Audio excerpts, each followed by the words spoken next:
गुरु प्यारी साध संगत जी, प्यार से कहना धनंकार जी। आज का टॉपिक पानी भरन पनहारियाँ रंगा रंगड़े भरिया तिस्ता जानिए जिसकी तोड़ चढ़े। साध संगत जी, एक कहावत है कि पनहारने घड़े लेकर जाती हैं भरने के लिए कुएं पर, लेकिन अगर रास्ते में घड़ा टूट जाता है तो वो पानी घर नहीं पहुंच पाता है और उस घड़ों को भरने का, इतनी मेहनत करने का कोई फ़ायदा नहीं होता है। इसी प्रकार भक्ति तो हम करते हैं, लेकिन संत की अरदास होती है, प्रार्थना होती है कि सच्चे पातशाह मेरी भक्ति अंतिम श्वासों तक तोड़ निभा देना। जब तक मेरे सांस हैं मैं सांस सांस में तेरा सिमरन करता रहूं और मेरी भक्ति का मार्ग जो तूने मुझे बताया है, मुझे चरणों से लगाया है, और अंत काल तक ये मेरी भक्ति को तोड़ निभा देना। साध संगत, कृष्ण भगवान कहते भी हैं, अर्जुन को समझा रहे हैं कि अंत काल जो लक्ष्मी सिमरे सर्प योन वल वल परे। सारी उम्र अगर कोई भक्ति करता रहता है, लेकिन अंत काल में अगर वो भक्ति नहीं कर रहा है, उसकी मति, उसकी बुद्धि जहाँ अटक जाती है, वो उसी योनि को प्राप्त होता है। तभी कह रहे हैं कि अंत काल जो लक्ष्मी सिमरे सर्प योन वल वल परे, अंत काल जो बच्चे सिमरे सुकर योन वल वल परे। सुअर की तरह उसका जन्म होता है जो अपने बच्चों को याद करता है। और अंत काल में जो परमात्मा का सिमरन करता है वो नारायण मुक्ता। अंत काल जो विष्णु सिमरे, अंत काल जो प्रभु को सिमरे, कहते हैं ते नारायण नर मुक्ता। वो नर मुक्त हो जाते हैं, योनियों से बच जाते हैं, अन्यथा हर मानव को बार बार योनियाँ लेनी पड़ती हैं। एक ऋषि के बारे में भी कहते हैं, बहुत बड़े ऋषि थे, बड़े ब्रह्मज्ञानी भी थे, लेकिन जब अंत समय आया, संतों को तो समझाते थे, भक्ति के मार्ग पर चला रहे थे, खुद भी चल रहे थे और बहुत बड़े ब्रह्मज्ञानी भी थे, महर्षि थे, लेकिन जब अंत समय आया तो वो एक कीड़े को देख रहे थे और उसी योनि में जाकर उनको गिरना पड़ा।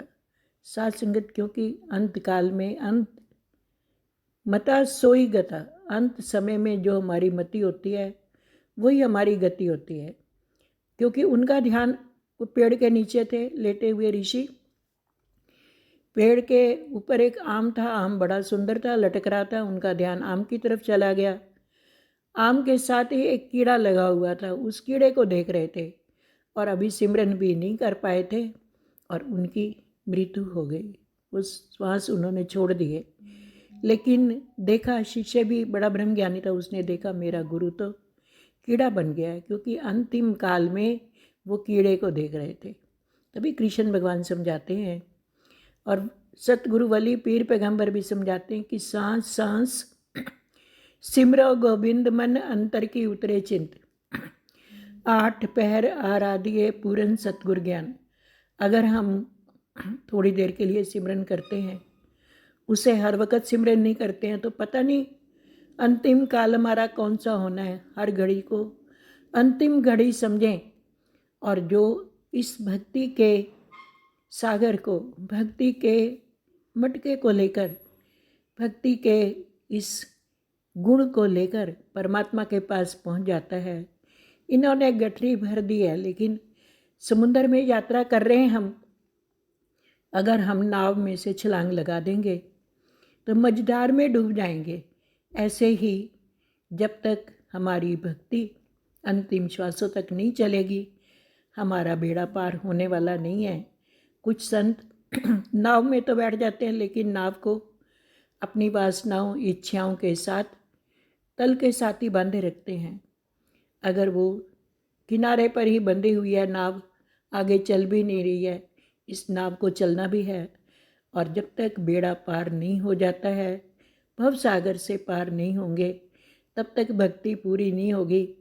कहते हैं सेवा सिमरन सत्संग के बिन भक्ति सदा अधूरी है। और जब तीनों का संगम हो जाता है तो भक्ति होती पूरी है। तो यही भक्त की अरदास कि अंतिम श्वासों तक हर संत की इस दर पर तोड़ निभ जाए।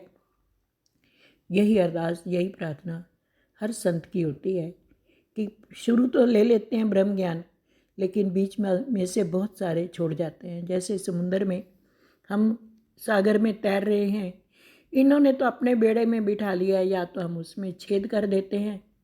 निंदा, नफरत, चुगली, बखीली के, वैर, ईर्षा, नफरत, द्वेष के तो भी बेड़ा डूब जाता है।